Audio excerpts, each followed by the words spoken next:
Selamat datang di channel Simar Imam. Sembari mendengarkan tinggalkan like dan komentarnya bosku. Jangan lupa pasang headset kalian. Siapkan pancing dan umpan. Mari kita mancing, semoga dapat ikan. Penembak jitu terbaik. Bab 205. Suasana hati Stephen telah mencapai titik terendah. Setelah mengorbankan begitu banyak saudara, permainan yang direncanakan dengan cermat telah terganggu. Moncong pistol yang semula ditujukan ke Lian mulai bergerak. Jika penembak jitu yang bersembunyi di kejauhan hanya melepaskan satu tembakan, Stephen tidak akan bisa menemukan sasarannya sama sekali. Setelah melepaskan 3 tembakan berturut-turut, Stephen menemukan sasarannya dengan bantuan teropong Night Vision berkekuatan tinggi. Jaraknya sebenarnya lebih dari 800 meter. Pada jarak seperti itu, sulit untuk ditabrak meski di siang hari, apalagi di malam hari. Tapi dia adalah Stephen, pemenang Golden Bullet Award dan peringkat penembak jitu nomor 1 dunia. Bang! Stephen menarik pelatuknya. Dia harus menghadapi penembak jitu yang menjadi ancamannya terlebih dahulu. Ada percikan debu 800 meter jauhnya, dan Stephen mengerutkan kening. Dia yakin dia mengenai sasarannya, tapi di saat yang sama dia yakin sasarannya masih hidup. Tertipu. Stephen tiba-tiba menyadari hal ini. Penembak jitu yang bersembunyi di kejauhan melepaskan 3 tembakan berturut-turut, tidak hanya untuk membantu Ang Lee memecahkan situasi, tetapi juga untuk membujuk Stephen agar menembak. Stephen buru-buru mengarahkan moncongnya ke arah Ang Lee lagi, tapi harus memperhatikan penembak jitu yang tersembunyi di kejauhan. Menemukanmu. Ang Lee menilai posisi Stephen dari suara tembakan, dan melihat di cermin kilatan api saat Stephen menembak. Jarak ini agak sulit untuk ditembakkan oleh Ang Lee. Senapan Mosin Nagant tidak memiliki alat penglihatan malam, dan tidak mungkin menemukan lokasi Stephen hanya dengan mata telanjang, sehingga tidak mungkin mencapai sasaran. Kita harus menemukan jalan. Ang Lee menoleh untuk melihat titik penembak jitu pertama. Senapan sniper tipe 85 yang dilengkapi dengan penglihatan malam seharusnya mampu melakukannya, tetapi jika dia ingin kembali, dia harus mengambil risiko yang sangat besar. Lian mengeluarkan pedangnya dan mengambil sepotong kain kamuflase untuk mengujinya. Bang! Suara tembakan terdengar dari sisi berlawanan, dan dengan suara, dan hampir bersamaan, pedang di tangan Lian terlempar. Tampaknya Stephen tidak memberi kesempatan pada Ang Lee. Stephen telah menembak 2 kali berturut-turut, dan situasinya juga tidak optimis. Dia harus memantau Ang Lee setiap saat, dan pada saat yang sama, dia harus mewaspadai penembak jitu di sisi berlawanan. Parahnya, seperti Ang Lee, dia tidak bisa bergerak karena dia yakin akan dikunci oleh penembak jitu dari jarak jauh, dan dia bisa saja terbunuh selama dia bergerak. Dibandingkan sebelumnya, situasi Ang Lee sudah membaik. Setidaknya dia tidak perlu mengkhawatirkan 2 penembak jitu lainnya dan hanya perlu fokus menghadapi Stephen. Lian mengulurkan tangan dan menyentuh tubuhnya, dan ada 2 bom kilat dan 1 bom asap. Dia memasang 2 flash bom yang setengah terkubur di dalam tanah, dan mengikat cincin api masing-masing dengan 2 benang. Kabel tipis berkekuatan tinggi juga merupakan alat yang umum digunakan penembak jitu, karena diperlukan dalam banyak situasi untuk penempatan jebakan. Misalnya menarik helm untuk menarik perhatian musuh, atau menarik dahan atau rumput untuk mengalihkan perhatian musuh. Pada titik ini, kawat tipis berguna. Setelah bersiap, Ang Lee mengeluarkan cincin api dari bom asap dan melemparkannya keluar dari bunker. Retakan. Asap mengepul, menutupi titik penembak jitu Ang Lee. Memanfaatkan kesempatan ini, Lian menggulingkan tubuhnya ke belakang keluar dari bunker, merangkak di tanah dan bergerak dengan hati-hati menuju titik penembak jitu nomor 1. Ang Lee bergerak perlahan dan hati-hati, berhenti saat asap mulai menghilang. Dia tahu bahwa Stephen pasti memperhatikan tindakannya, tetapi dia belum menemukannya, jadi dia harus menemukan cara untuk membingungkan Stephen. Kedua flash bom yang diikat dengan benang itu berhasil.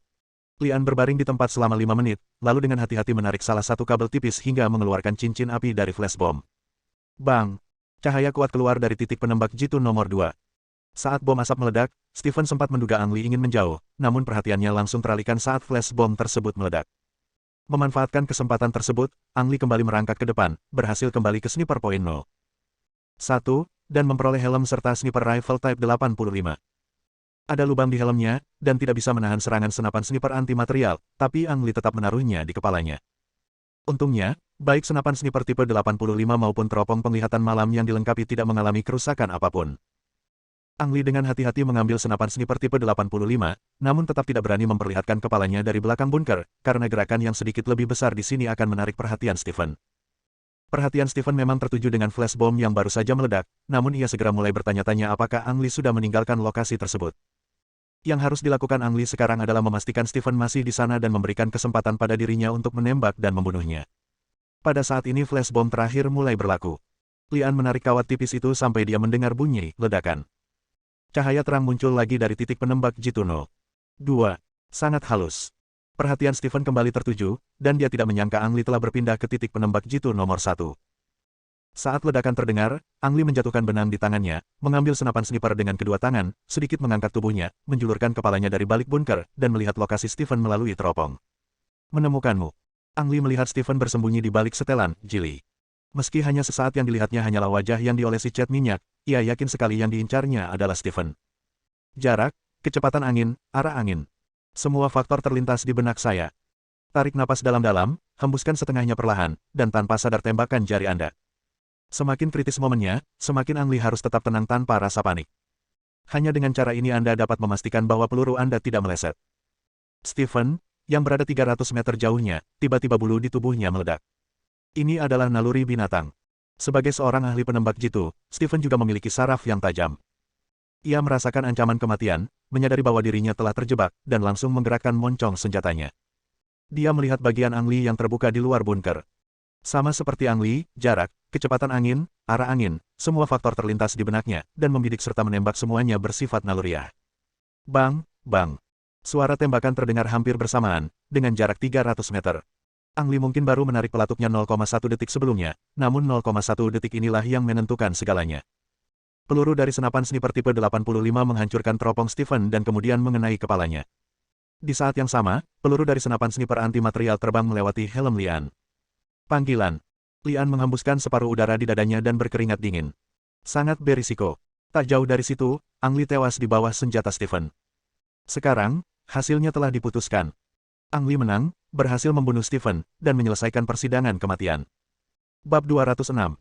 Setelah fajar, Lian melakukan pemeriksaan dan memastikan identitas Stephen. Adapun penembak jitu yang diam-diam membantunya, Lian kembali mencarinya tetapi tidak dapat menemukannya. Wu Jinseng kembali lagi. Entah bagaimana dia menghasut penduduk kota untuk ikut bersamanya, dan mereka semua memegang pisau dapur dan tongkat kayu di tangan mereka dengan sikap yang mengancam. Saat warga tersebut melihat Stephen yang terbunuh, momentumnya semakin tinggi. Mereka mengikat tubuh Stephen ke depan mobil dan bergegas menuju waduk. Lian tidak bertemu langsung dengan Wu Jinseng, tetapi mengikutinya secara diam-diam. Ada puluhan pria bersenjata di dalam waduk, dan mereka sedikit tercengang saat melihat ribuan warga. Apalagi setelah melihat kematian tragis Stephen, orang-orang bersenjata ini menyerah dan langsung menyerah. Wu Jinseng akhirnya memenuhi janjinya kepada Orion Mercenary Group. Meskipun waduk tersebut kemudian diambil alih oleh pemerintah setempat, penduduk kota memiliki air untuk diminum, dan harga air tiba-tiba turun. 2 hari kemudian, Ang Li kembali ke sekolah penembak jitu. Kecuali beberapa orang, tidak ada yang tahu tentang hampir mati dalam persidangan kematian. Pada Senin pagi, seluruh guru dan siswa sekolah berkumpul di taman bermain. Kepala sekolah Sami mengadakan upacara penghargaan untuk Lian dan menggantungkan peluru emas, yang melambangkan kehormatan tertinggi sekolah, di leher Lian. Setengah jam kemudian, foto Ang Li menerima penghargaan di sekolah muncul di Deat Forum, menyebabkan keributan. Meski ranking Ang Li masih masuk daftar populer, bahkan Stephen yang menempati peringkat pertama daftar lokal pun tewas di tangannya, dan ia berhasil meraih Golden Bullet Award. Mulai sekarang, siapapun yang memiliki akal sehat harus mempertimbangkan apakah mereka memiliki kemampuan untuk menembak pemenang penghargaan peluru emas sebelum mengejar Ang Li. Memenangkan Golden Bullet Award berarti Ang Li bisa lulus lebih awal karena guru sekolah tidak punya apa-apa untuk diajarkan kepadanya. Namun, Lian punya pilihan lain, yakni tetap bersekolah sebagai siswa hingga akhir semester. Bedanya, Ang Li relatif gratis. Selain tidak perlu berlatih bersama siswa lain, ia bisa keluar masuk gerbang sekolah sesuka hati. Syaratnya adalah dia harus mengambil alih misi penembak jitu yang ditugaskan oleh sekolah dari waktu ke waktu. Tentu saja Ang Li akan mendapat bonus besar setiap kali dia menyelesaikan tugasnya. Pelatihan biasa tidak ada gunanya bagi Lian. Lian memilih untuk tetap tinggal dan mengambil alih misi sehingga dia bisa lebih banyak terlibat dalam pertempuran sebenarnya. Pertarungan sebenarnya adalah cara terbaik untuk meningkatkan kekuatan Anda. Pada minggu kedua setelah menyelesaikan uji coba kematian dan kembali ke sekolah, ponsel Lian berdering. Ponsel ini tentu saja dikeluarkan oleh sekolah, sehingga Lian dapat ditemukan kapan saja, dan Lian menjadi satu-satunya siswa di sekolah yang dapat menggunakan ponsel. Telepon itu dari Wu Jinseng. Lian sangat penasaran bagaimana orang ini mengetahui nomor ponselnya. Bos, tidak mudah menemukanmu. Jika seseorang di sekolah tidak memberitahuku bahwa kamu memiliki ponsel, aku tidak akan mengetahuinya. Wu Jinseng mulai berbicara, tanpa memberi Lian kesempatan untuk berbicara. Bos, aku di sini lagi. Keluarlah untuk makan hari ini jika mau. Aku punya kabar baik untukmu. Ngomong-ngomong, Xiaomei juga bersamaku. Oke. Lian berpikir sejenak dan menjawab. Ini restoran Cina yang sama seperti terakhir kali. Saya sudah memesan kamar pribadi. Sampai jumpa jam 12. Oke, jawab Lian. Setelah menutup telepon, Lian melihat bahwa hari masih pagi dan pergi ke gym sekolah untuk berolahraga sebentar. Sekitar pukul 11, Lian sedang mandi, dan saat dia berganti pakaian, ada ketukan di pintu. Lian, kamu di sana. Panggil Natasha di luar pintu. Ya, karena Angli meraih Golden Bullet Award, statusnya di sekolah pun ikut naik. Selain pindah dari asrama, kamar Lian juga memiliki toilet dan kamar mandi pribadi, bahkan ruang tamu kecil.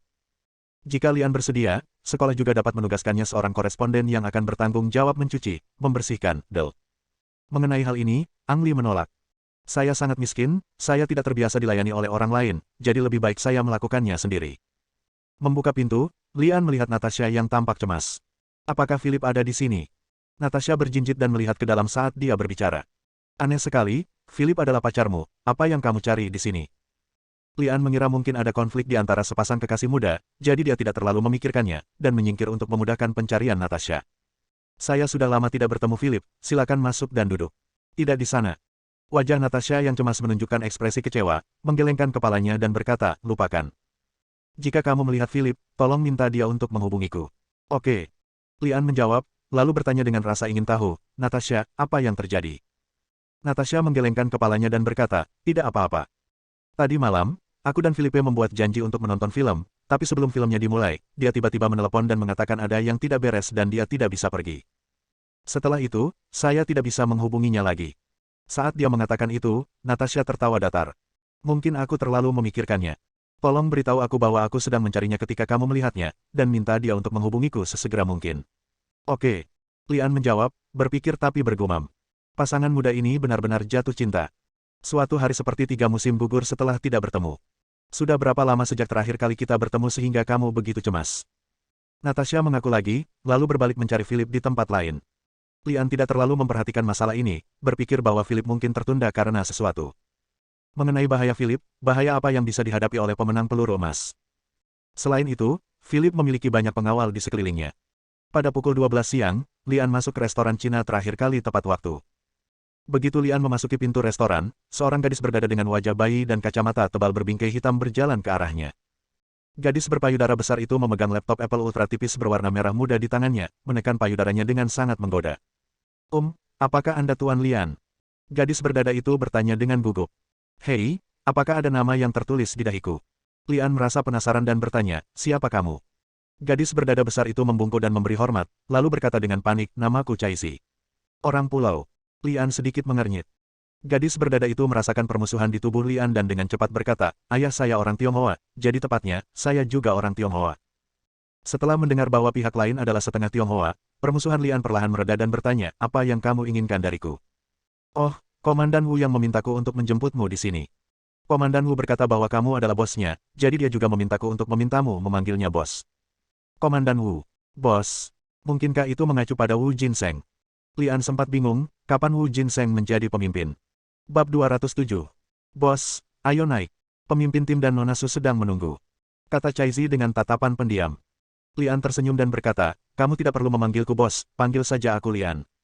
Tidak apa-apa. Anda adalah bos dari ketua kelompok saya. Saya tidak boleh memanggil Anda dengan nama Anda secara langsung, jika tidak maka akan tidak menghormati Anda.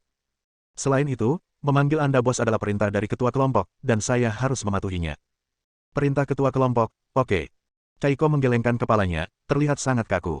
Hehe. Lian tertawa datar dan berhenti mengkhawatirkan masalah ini. Dia bisa memanggilnya apapun yang dia inginkan. Kamar pribadi di lantai 2 didekorasi dengan gaya klasik Tiongkok, memberi Anda perasaan seperti bermimpi kembali ke dinasti Tang. Sebelum memasuki ruangan, Lian mendengar tawa Wu Jinseng dan Su Xiaomei dari dalam, seolah-olah dia tiba-tiba kembali ke masa muridnya. Bayangkan bagaimana waktu berlalu. Setahun yang lalu, Angli sedang duduk di belakang meja mendengarkan ceramah gurunya. Setahun kemudian, dia menjadi penembak jitu yang memegang senapan sniper dan memenggal kepala orang dari jarak ribuan meter. Bagaimana saya bisa membayangkan apa yang saya lakukan hari ini setahun yang lalu? Kapten, bosnya ada di sini. Chaizi membuka pintu dan berkata, bos, kamu di sini. Wu Jinseng berdiri untuk menyambutnya. Lian. Su Xiaomei juga berdiri untuk menyapa, terlihat sangat polos. Chaizi, minta bos menyajikan makanannya. Pilih yang termahal dan terbaik, aku tidak kekurangan uang. Perintah Wu Jinseng dengan bangga. Ya, Chaizi membungkuk dan berlari keluar. Lian duduk di antara Wu Jinseng dan Su Xiaomei dan berkata sambil tersenyum, apa yang kalian berdua bicarakan? Su Xiaomei tidak dapat menahan tawa dan berkata, saya baru saja berbicara tentang Jinseng yang ditipu untuk pergi ke Timur Tengah tanpa uang sepeser pun. Dia beruntung. Jika dia tidak bertemu dengan Anda, dia mungkin masih mengemis di Timur Tengah. Petik 2. Wu Jinseng menepuk dadanya dan berkata, "Bos, itu benar. Hidupku baik. Jika aku tidak bertemu denganmu, masih menjadi pertanyaan apakah aku akan hidup, jadi kamu adalah penyelamatku." "Apa yang kamu bicarakan? Dalam hal menyelamatkan nyawa, kamu mengambil tindakan untukku." Lian menjawab. Setelah berbicara, Lian mengganti topik pembicaraan dan bertanya dengan rasa ingin tahu, "Jinseng, mengapa kamu menjadi pemimpin resimen?" Petik 2. Ekspresi suram muncul di wajah Wu Jinseng dan dia berkata, "Ceritanya panjang. Apakah Anda masih ingat kelompok tentara bayaran Orion yang saya ikuti terakhir kali?" Lian mengangguk, tentu saja dia ingat ini. Wu Jinseng melanjutkan, "Belum lama ini, kelompok tentara bayaran kami baru saja menjalankan misi. Sayangnya, pemimpin dan semua saudara tewas dalam pertempuran. Hanya saya dan seorang teman yang kembali hidup. Pria itu sudah agak tua dan tidak ingin melakukannya setelah kejadian itu, jadi saya memberinya sejumlah uang agar dia bisa pulang dan pensiun. Lalu hanya aku yang tersisa di kelompok tentara bayaran Orion, dan secara alami aku menjadi pemimpinnya." Petik 2. Aku akan menuangkannya. Lian terdiam beberapa saat setelah mendengar alasan mengapa Wu Jinseng dipromosikan menjadi ketua tim. "Ada apa dengan gadis berdada besar itu?" Lian bertanya dengan rasa ingin tahu. Wu Jinseng berkata seolah-olah dia adalah seorang pencuri, "Sebagai pemimpin resimen, saya tidak bisa menjadi komandan yang baik, bukan? Jadi saya pergi ke pasar bakat untuk merekrut orang, dan 3 hari kemudian saya bertemu dengan seorang gadis berdada besar. Meskipun dia terlihat linglung, dia adalah seorang jenius komputer yang luar biasa." Petik 2. Jinseng, sesumbar saja. Akankah si jenius komputer mengikutimu untuk menyerang? Su Xiaomei berkata dengan ekspresi tidak percaya. Wu Jinseng berkata dengan bangga, "Itulah mengapa saya mengatakan saya mengambil harta karun. Keterampilan komputer Kaizi sangat bagus, tetapi dia mengalami beberapa masalah komunikasi. Akibatnya, dia belum mendapatkan pekerjaan 3 bulan setelah lulus. Mungkin dia kehabisan uang dan takut keluarganya akan memarahinya karena tidak berguna. Saya menawarinya 10.000 koin gadis lunak sebulan, dan dia mengikuti saya ke sini bahkan tanpa bertanya apa yang dia lakukan sebagai tentara bayaran." Petik 2. Jadi kamu menipuku di sini? Lian bertanya dengan mata terbelalak. Wu Jinseng berkata dengan tidak senang, "Bos, apa yang Anda katakan terlalu jelek. Gaji yang saya bayarkan padanya adalah uang sungguhan, bagaimana saya bisa mengatakan saya berbohong padanya?" Lian tidak bisa berkata-kata lagi saat mendengar ini. Gadis bodoh berdada besar, dan generasi kedua kaya yang tertipu ke Timur Tengah dan hampir mati kelaparan. Apa yang bisa dilakukan kelompok tentara bayaran yang dibentuk oleh 2 orang ini? Bertarung. Ini hampir seperti sekarat. Makanan disajikan dengan sangat cepat di restoran, dan meja sudah penuh dalam sekejap mata. Wu Jinseng tahu bahwa Lian bisa makan, dan dia tidak khawatir menyia-nyiakannya. Dia berteriak bahwa dia akan merayakan menjadi anggota kelompok tentara bayaran Orion dan minum sampai gelap. Hasilnya, Wu Jinseng sangat pandai minum, dan dia berguling ke bawah meja hanya setelah 1 botol bir. Gadis berdada itu harus check out terlebih dahulu dan membawa Wu Jinseng kembali ke hotel. Hanya Lian dan Su Xiaomei yang tersisa di kamar pribadi. Lian tidak terlalu peduli, dia makan dulu dan kemudian menyelesaikan hidangan di atas meja, sementara Su Xiaomei duduk di sana seperti penonton. Setelah makan dan minum, Su Xiaomei menyarankan untuk pergi berbelanja agar Lian bisa makan. Lian awalnya sangat menolak aktivitas seperti berbelanja, tetapi siapa yang pernah membayangkan bahwa dia akan naksir Su Xiaomei? Lagi pula siapa yang bisa menolak permintaan wanita cantik? Jadi, Lian merasa membosankan, dan berjalan-jalan di mal bersama Su Xiaomei selama 2 jam. Saat memasuki sebuah toko, Ang Li melihat seorang pria berkacamata berdiri di belakangnya melalui pantulan di pintu kaca. Pria itu sangat mencurigakan, memakai kacamata hitam dan berkerudung. Apalagi saat Lian menemukannya dan segera berbalik dan pergi. Diikuti. Hati Lian tergerak. Kepekaan profesionalnya membuatnya ingin mengetahui asal-usul dan tujuan pihak lain. "Baiklah, Xiaomei, aku ingin memudahkanmu. Kamu bisa melihat ke sini dulu."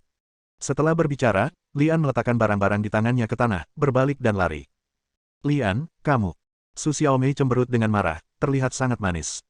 Setelah Lian melarikan diri, ekspresi imut di wajah Su Xiaomei menghilang, digantikan oleh ekspresi dingin.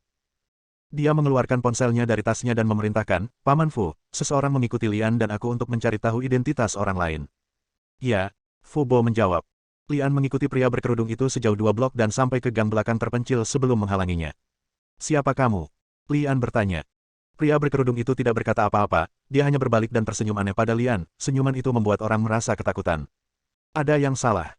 Lian menjadi tegang dan melemparkan dirinya ke belakang tong sampah di sebelahnya murni karena naluri. Retakan. Sepotong puing batu muncul di tanah, dan ada lubang tambahan. Penembak jitu. Lian diam-diam terkejut. Jika dia tidak bereaksi cukup cepat, kepalanya akan meledak. Saat itulah Ang Li menyadari bahwa dia telah jatuh ke dalam jebakan. Pria berkerudung itu hanyalah umpan. Penembak jitu telah menyergap di sini dan dengan sengaja membawanya ke tempat terpencil untuk menembak. Apakah mereka di sini untuk dana kematian lagi? Lian bergumam pada dirinya sendiri. Bab 208. Sangat tidak rasional mengejar musuh tanpa senjata. Sebagai siswa sekolah penembak jitu, kamu akan mendapatkan banyak keistimewaan, seperti diperbolehkan membawa senjata dan perlengkapan saat bepergian. Namun, dalam banyak kasus, siswa tidak akan membawa senapan sniper saat keluar, karena akan sangat mencolok. Biasanya setiap orang membawa senjata dan perlengkapan tersembunyi saat keluar rumah, misalnya Ang Li membawa belati dan pistol. Punggung Lian menempel pada tong sampah logam, dan dia mengeluarkan pistol dengan tangan kanannya dan pedang dengan tangan kirinya, menggunakan bilah pisau untuk mengamati. Retakan. Sebuah peluru mengenai bilahnya dan belati itu keluar. Untungnya, Ang Li mengetahui lokasi penembak jitu yang bersembunyi di atap gedung seberang. Jenis senapan sniper yang digunakan belum dapat ditentukan, namun yang pasti dilengkapi dengan peredam. Selain penembak jitu, Lian juga melihat pria berkerudung yang membawanya ke sini membawa pistol yang dilengkapi peredam dan diam-diam mendekatinya. Keanehan. Jika kamu ingin mendapatkan Death Fan, kamu hanya bisa mendapatkannya dengan cara bunuh diri menggunakan sniper rifle. Penggunaan pistol oleh musuh membuat Ang Li curiga, dan dia ragu bahwa musuh tidak datang untuk Death Fan. Saat ini, Ang Li tidak punya banyak waktu untuk memikirkannya. Dia mengulurkan moncong pistol dari sisi tempat sampah dan menarik pelatuknya ke arah pria berkerudung itu. Bah. Ang Li menembakkan 3 peluru berturut-turut. Karena merupakan tembakan buta, 3 peluru dapat meningkatkan kemungkinan mengenainya. Berbeda dengan senjata musuh, pistol Ang Li tidak memiliki peredam, dan suara tembakannya akan terdengar jauh. Tidak lama kemudian seseorang akan menelepon polisi, dan itu merupakan hal yang baik bagi Ang Li. Dadada. Suara langkah kaki yang melarikan diri terdengar dari balik tong sampah. Pria berkerudung itu pergi, tapi penembak jitu itu mungkin masih ada di sana. Penembak jitu telah mengunci posisi Lian dan akan menarik pelatuknya segera setelah Lian menunjukkan kepalanya. Tanpa ancaman dari pria berkerudung, Ang Li bisa berkonsentrasi menghadapi penembak jitu. Dia melepas mantelnya dan melemparkannya dari samping. Retakan. Penembak jitu itu tertipu, dan pelurunya mengenai mantel Ang Li dan menghantam tanah. Lian memanfaatkan kesempatan langka ini, berdiri dan menarik pelatuknya ke arah atap gedung seberang. Bah. Tembakan terus berlanjut. Ang Li tidak menyangka peluru akan membunuh penembak jitu di atap seberang, tetapi hanya ingin pemadaman api memberinya waktu untuk bergerak. Ada darah di tanah tak jauh dari tempat sampah. Bisa dipastikan pria berkerudung itu dilukai oleh Ang Li, kalau tidak dia tidak akan bisa kabur. Lian menarik pelatuknya dan bergegas menuju gedung di seberangnya. Semakin dekat Anda ke lantai, sudut tembak penembak jitu akan semakin sempit. Ang Li sangat cepat dan bergegas ke jalan dalam satu tarikan napas saat dia mengganti magasinnya. Penembak jitu melepaskan tembakan lagi, dan peluru terbang melewati bahunya. Bah. Ang Li kembali mengangkat senjatanya dan menembak ke arah atap hingga ia bergegas menuju gedung di seberangnya. 2 menit kemudian, Lian naik lift ke puncak gedung.